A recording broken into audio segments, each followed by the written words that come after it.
Bonsoir. C'est sur les terres calcinées de cette contrée nommée Ishgard, jadis luxueuse et pleine de vie, qu'a eu lieu l'une des plus grosses batailles de notre temps, un conflit qui a opposé de grandes forces. Cette ville, désolée et abandonnée aujourd'hui, en porte encore les stigmates. Ce soir, dans Secret de bataille, nous allons vous présenter les événements majeurs de ce conflit et vous allez découvrir que la bataille n'est pas forcément facile pour tous. Notre équipe d'investigation a mené l'enquête et a retrouvé ceux qui ont vécu cette bataille. Pour vous, ils ont accepté de témoigner afin de nous livrer les lourds secrets qui ont entouré ce conflit.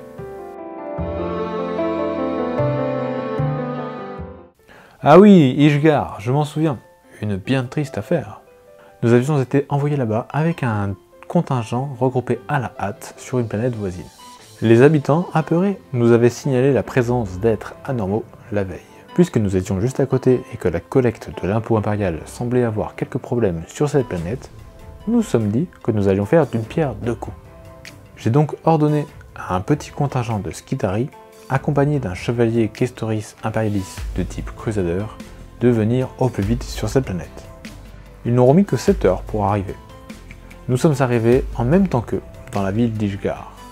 À l'arrivée de ces valeureux guerriers sur place, ils constatèrent avec stupéfaction que les forces déjà présentes étaient bien plus importantes et imposantes que ce que les habitants leur avaient rapporté plus tôt. Pour récupérer le livre, nous avions envoyé ce que nous faisons de mieux chez nous. Ce livre étant très important pour notre dieu, nous ne pouvions pas laisser cette besogne à des subordonnés lambda. Nous avons donc dépêché pour cette mission le grand Magnus, ainsi que son apprenti Ahriman et leur ami dopé aux hormones Kahr. Pour être sûr qu'ils travaillent bien, nous avions également envoyé Kéros lui-même pour les surveiller, ainsi que plusieurs subordonnés sans nom particulier.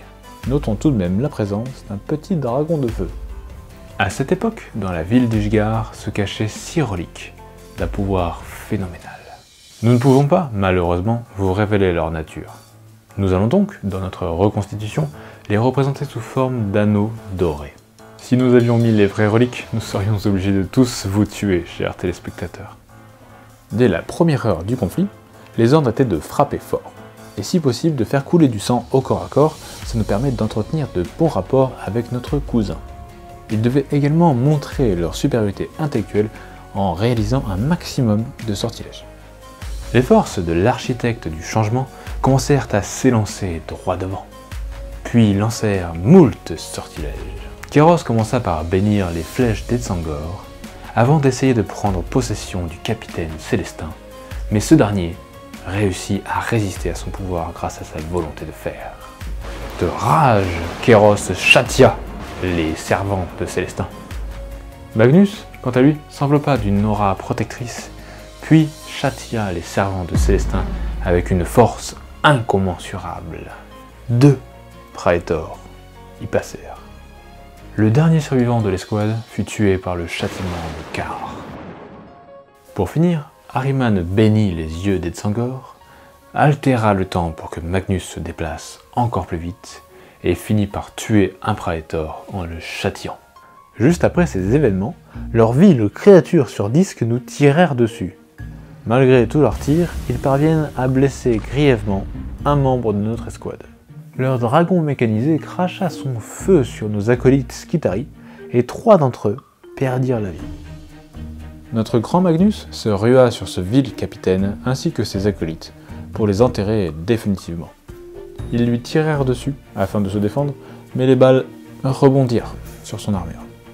Les custodes tremblaient face à la hallebarde de Magnus. Une moto passa à l'arme à gauche, et sa compagne fut gravement blessée. La plupart des efforts de Magnus se concentrèrent sur le capitaine, qui, malheureusement, bénéficie d'une grande protection et survécut à l'assaut insoutenable de Magnus. Ce dernier répliqua en déversant toute sa rage sur Magnus, qui ne ressenta que quelques légères piqûres. Cela ne faisait qu'une demi-heure que la bataille avait commencé, et pourtant les forces du changement semblaient déjà en très bonne posture. En effet, elles avaient déjà manifesté des sortilèges très puissants qui avaient grandement affaibli les troupes impériales. Ils ne parvinrent cependant pas à faire couler assez de sang au corps à corps pour ravir leurs cousins. Nous avions été pris de court par l'attaque de notre adversaire, mais nous n'allions pas nous laisser démoraliser pour autant. Nous avions reçu les ordres d'un Colonel Vox et ils étaient clairs. Nous devions couper la tête de l'armée adverse. Nous avons donc entrepris de tuer Magnus le Rouge par tous les moyens. Les Préators s'extirpèrent du corps à corps avec Magnus pour laisser le champ libre aux Crusaders. Ce dernier se déplaça tout en restant à portée pour son lance-flamme, mais en augmentant grandement la distance qui le séparait de Magnus. Et oui, un Magnus en colère, ça fait très peur. Le petit contingent de custodes qui avait subi par avant les flèches de ces horribles bêtes bleues décida d'aller chercher vengeance à ces chevaucheurs de disques. Les scélérats qui s'étaient enfuis du corps à corps avec Magnus lui tirèrent dessus et lui infligèrent quelques petites piqûres de plus. Le vil Crusader utilisa toutes ses armes pour anéantir le grand Magnus. Il finit par le blesser gravement, mais Magnus était toujours debout. Les Rangers tirèrent également avec tout ce dont ils disposaient, mais Magnus resta toujours debout. Leurs tentatives furent un échec. Comme quoi, remplacer des vrais yeux par des bioniques, c'est pas forcément une bonne idée. Les motos, qui étaient venus chercher vengeance, tirèrent sur les pauvres petites Sangor et anéantirent 6 d'entre eux. Le modèle du chevalier venu nous aider était un modèle exclusivement réservé au tir. Mais pour parfaire notre mission, il devait charger et abattre Magnus au corps à corps. C'était faisable, mais bon, ce modèle rata son élan pour le charger et resta cloué sur place. Ce ne fut pas le cas du deuxième contingent de motos, qui réussit brillamment à charger les Tsangor restants, ainsi qu'Ahriman et Kar, le prince démon survitaminé. L'escouade répartit donc ses membres pendant l'attaque. Un seul serait suffisant pour réduire à néant ces bêtes bleues, et les deux derniers allaient s'acharner sur le prince démon Kar. Tous les chevaucheurs de disques y passèrent, par contre le démon ne fut que blessé. Sa contre-attaque fut terrible et ôta la vie à un membre de l'escouade. Ahriman, quant à lui, essaya vainement de blesser un Praetor sans aucun résultat probant. On comprend donc pourquoi nous l'avions complètement ignoré plus tôt.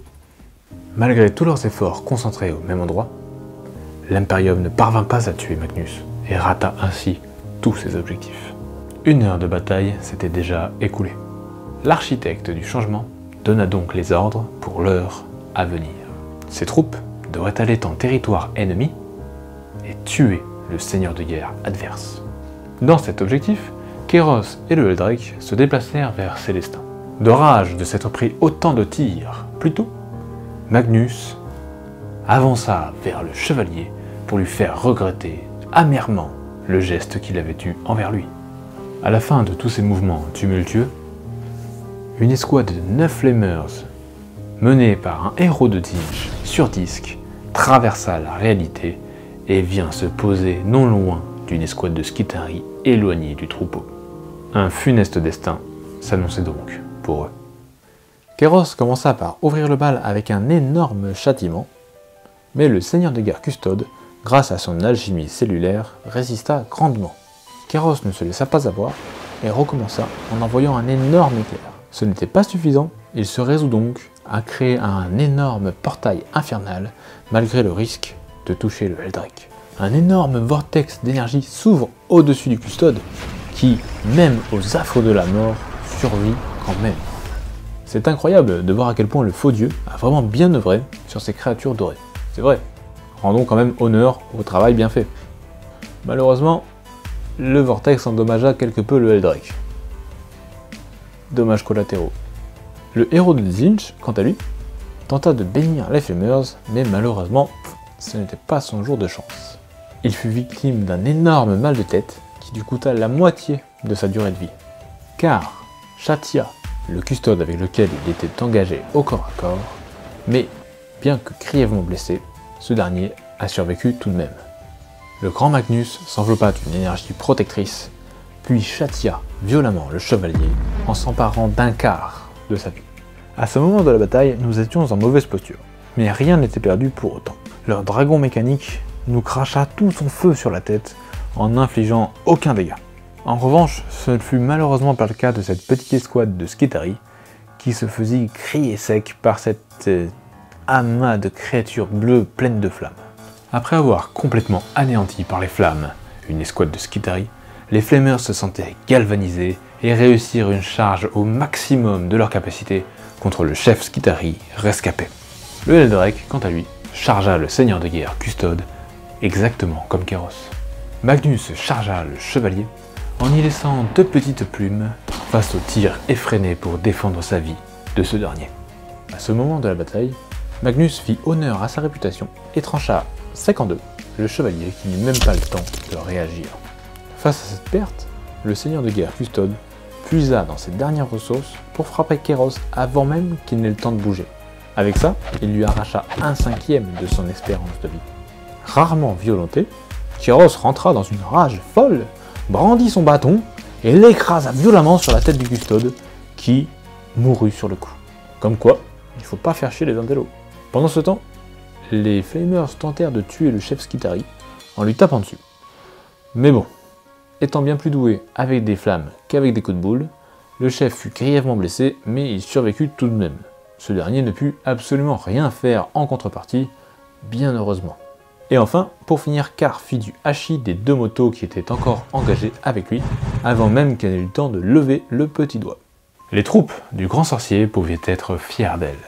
Elles avaient réussi à ravir leur cousin en faisant couler le sang, à aller au territoire ennemi et à tuer le seigneur de guerre adverse.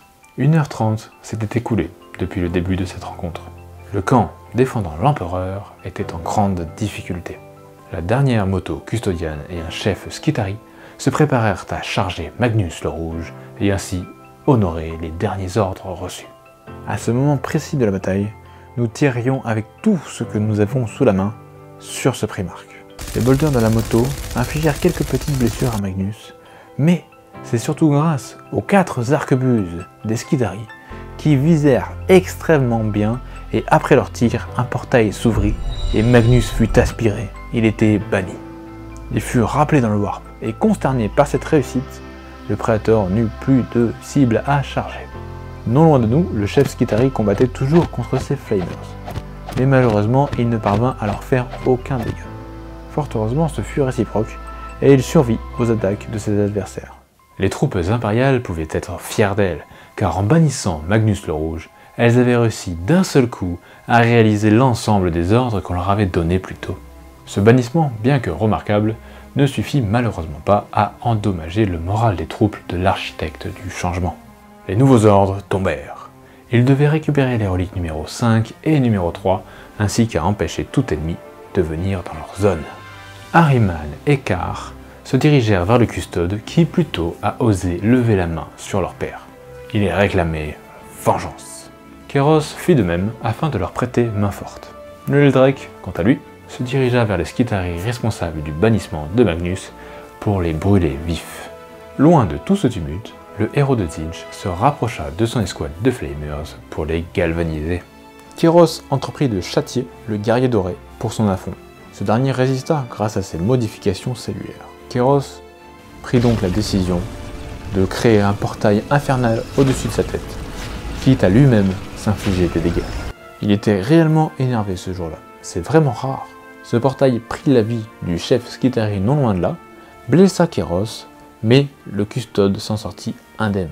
Vraiment de l'excellent travail de cette alchimie cellulaire. Je pense qu'on va s'en inspirer pour l'avenir. Kahr châtia également le Custode et lui arracha la moitié de sa vie. Ahriman fit de même et arracha encore plus de la vie restante à ce guerrier. Il manipula ensuite le temps pour que Kahr se déplace et s'approche encore plus de ce chevalier survivant.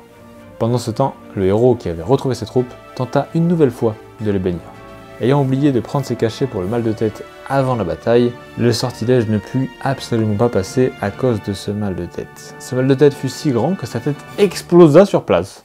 Cela a donc créé une distorsion du temps, un espace, un trou vers le Warp, et le chef Skitarii en est mort, ainsi que bien sûr le héros.